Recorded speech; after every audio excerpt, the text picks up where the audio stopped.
When the Philadelphia Police Department received a 911 call about a 14-year-old shot and killed by a group of thugs, shot nearly 20 times, people started asking, who done it?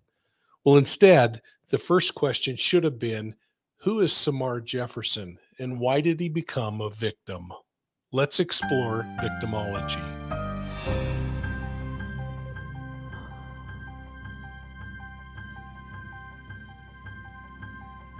Hey folks, does the victim of a crime bear any responsibility in what happened to him? Let's explore this and how we can lower our own risk of being victimized through applying some simple principles surrounding situation, circumstance, and environment. We're going to look into the victim risk continuum by using the Summer Wells case. Welcome to Profiling Evil. If you're new to our channel, thanks for joining. And if you're one of my university students or a longtime channel member, welcome back. Thanks for your support. And please take a moment and hit the like and the subscribe button. Make sure you're ringing the bell over there so that you get all of our informative videos like this one. Now let's talk profiling. The victim risk continuum can shed light on horrible crimes of victimization. So the question is, can it help us understand if a victim is handpicked by the predator because of some false perception on the predator's part? Or do these crimes simply happen because the victim is in the wrong place at the wrong time? If you're like me, you've been watching the news about missing 5-year-old Summer Wells from Hawkins County, Tennessee with great interest and hope. Now, investigators aren't talking, but bit by bit, we're seeing the story unfold, and studying more about the victim Summer Wells could help us focus and narrow the investigation in our own minds. I want to talk about the victim risk continuum today, and I thought I'd use the Summer Wells case to illustrate how criminal profilers evaluate victim risk. The continuum may also help you focus on the most probable offender in cases that you're exploring. To illustrate, I'm going to use a process that I learned many years ago during my criminal profiling training. It utilizes a graphic depiction of the victim's risk on a continuum. Reviewing this and applying it when you look at other cases in the news may help you better understand the investigative process. 5-year-old Summer Wells captured the attention of millions of people around the world when the little 40-pound girl with short blonde hair and blue eyes disappeared from her home. She just returned from swimming and was last seen at the house around 6:30 p.m., wearing her pink shirt and gray shorts. Now, some reports suggest that she was even barefoot. Almost immediately, conspiracy theories and finger-pointing swirled around her parents, Dawn and Candace Bly Wells. From the get-go, I believe that there were several possible explanations for her disappearance, including concerns of parental involvement. But other theories surround a possible accident at the home, leading to a disposal of Summer's body rather than the family facing the scrutiny of child abuse allegations. And of course, there are concerns that Summer may have been targeted and abducted by a stranger, or that the child was taken by someone who had a vendetta or a grudge against the family.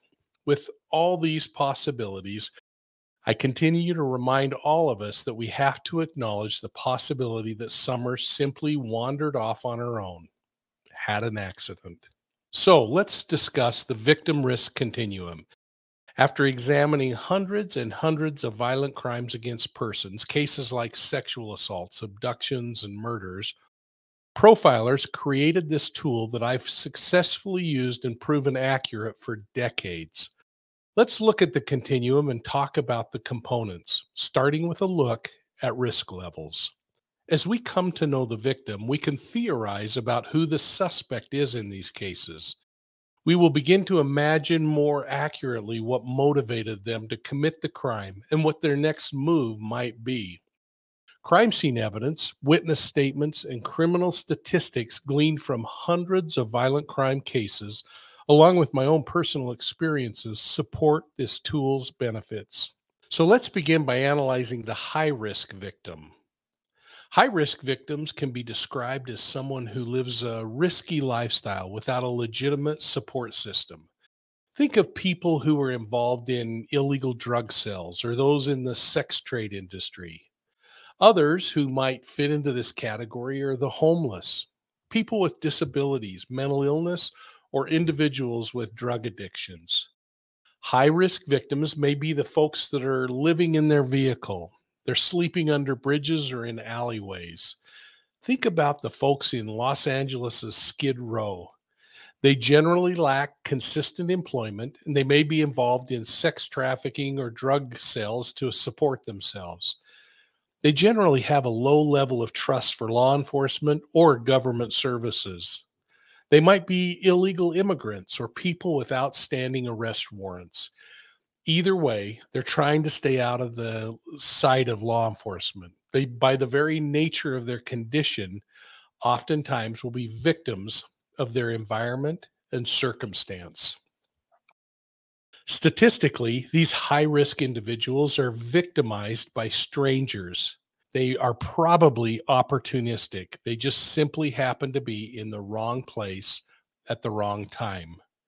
Now, at the other end of the risk continuum spectrum are those people that we would consider low risk. This person is best described as someone with a small circle of friends.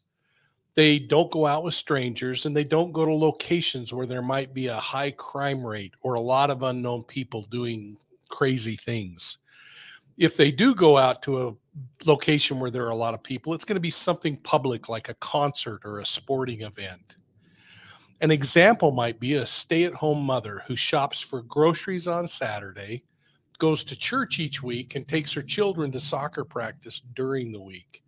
It's outside of her character to go to locations where drugs and alcohol are consumed or sold, or places where there's criminal activity. Now, in the case of children, the type of person generally has a support system and protectors. Now, for purposes of this discussion, let's include Summer Wells in this category of a low-risk child. You might disagree with my assessment based on the facts that we've learned that show Summer's home conditions were less than ideal, but let's hold that discussion for another day. We're going to assume that her parents, grandmother, her siblings cared for and watched out for this little 5-year-old girl. Statistically, low-risk victims generally do not get into trouble, nor do they associate with criminals. Because their circle of friends is small, they're not exposed to strangers. An example of their associations might be siblings or other family members. It could be classmates at school or fellow parishioners. You know, if they're attending a church, synagogue, or mosque, it's the people that they meet with each week.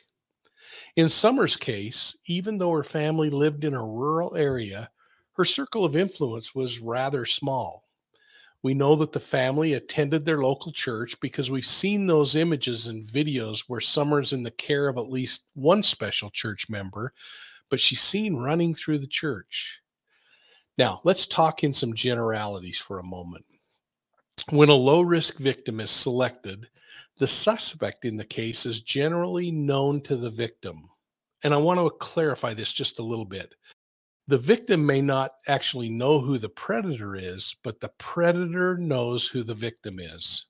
A good example of this can be found in the Elizabeth Smart case.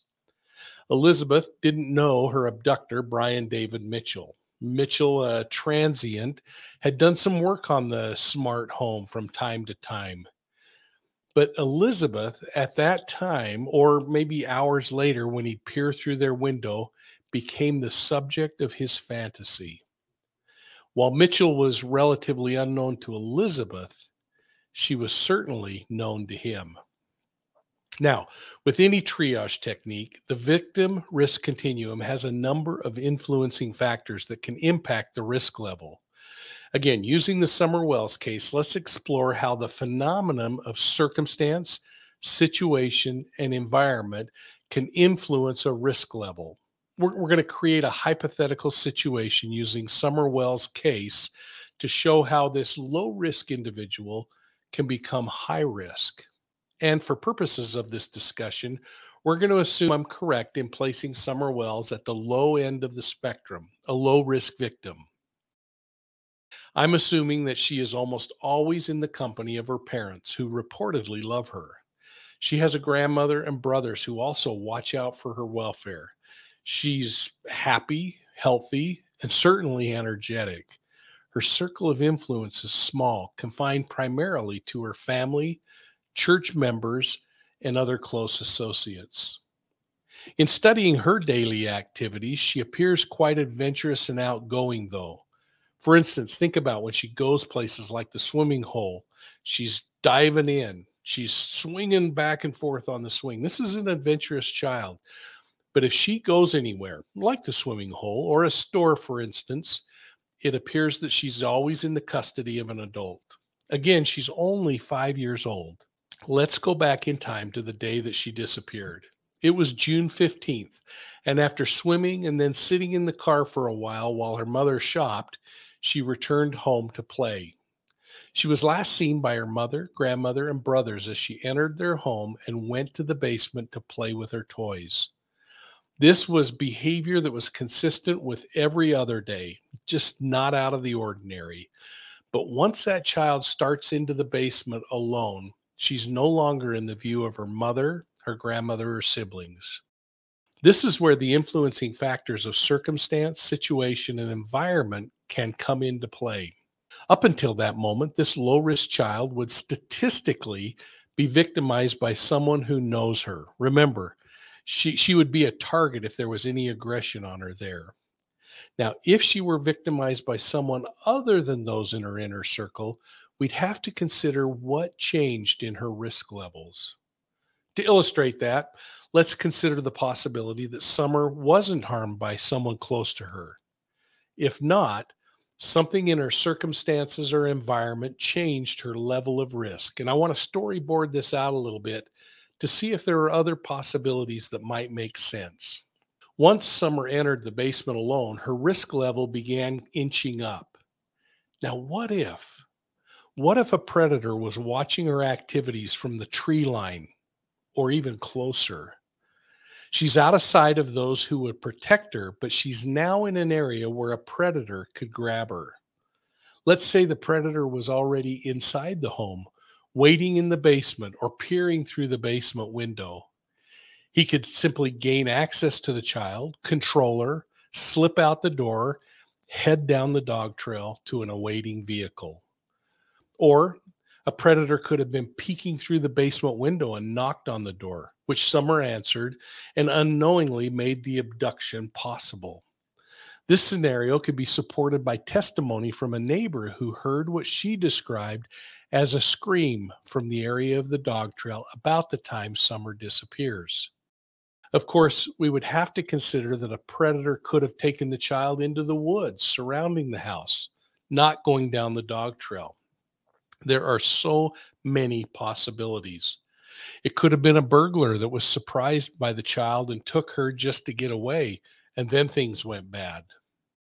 Simple changes in the circumstance, situation, or environment could influence the level of risk this child was exposed to, and that could make her a victim of opportunity to an unknown predator. Now, before we end this discussion, we also have to consider that Summer may have simply wandered off, walking out of the basement door and into the nearby woods to explore. As she wandered, she could have fallen in one of the many creeks and waterways or sloughs in the area. She could have been injured as she explored the rough terrain around her home and never found. At that moment, she would become a proverbial needle in the haystack, laying in one of those nooks and crannies in the area. Either way, the victim risk continuum can help determine what risk level a victim was experiencing, who a possible predator might be, and what influencing factors need to be considered. I hope that you found this Profiling Evil segment to be helpful and interesting. If you did, take a moment and hit the like and the subscribe button. Give it a thumbs up. Ring the bell so that you get all of our other videos like this one. And make sure you take a moment to check out our website at profilingevil.com. You can register for our free newsletter, the B.O.L.O, and even ask a question or two or recommend a case. You can find us on YouTube, Instagram, Facebook, and Twitter, as well as your favorite podcast platform. Thanks again, and we'll see you soon at the next crime scene.